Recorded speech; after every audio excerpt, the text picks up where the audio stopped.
a lot of people at App Academy go through a ton of hardship, whether it be financial hardship, like academic hardship, just not being able to, like, being really insecure with themselves and not being able to, like, feel like they can make it, things of that nature. I think that happens on a day-to-day basis. In fact, we even give lectures about, like, how to combat those particular mental health problems, or even if it's not a mental health problem, like just as small as like an insecurity. One of the things we do at App Academy is give assessments, and these assessments essentially, like, judge whether or not you're going to be able to, like, make it through the course, right?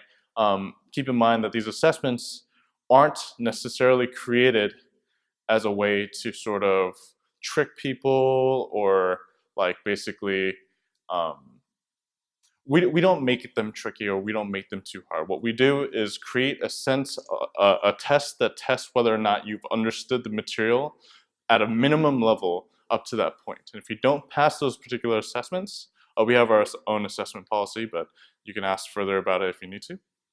But if you don't pass our particular standards, then we essentially kick you out of the program, right? That comes with its own financial implications, like what happens to your deposits, so on and so forth. You can, like, talk to someone else about that. But these assessments, my point is that these assessments are really, really important to your future at App Academy specifically.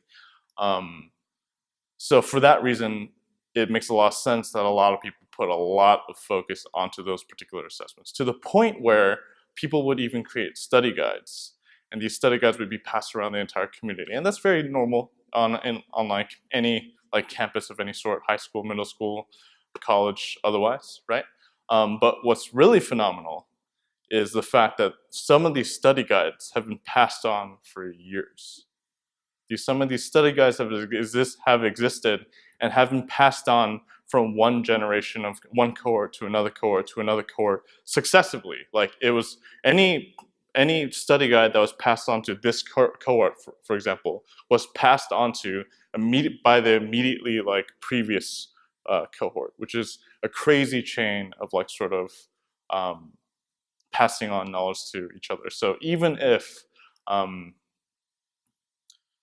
even with your connections with your current cohort, what's really amazing to me is this sort of, like, ancestry almost of all these predecessors who have also graduated for the program, know exactly what you're going through, and are sort of giving you the helping hand through these, like, relatively arduous processes.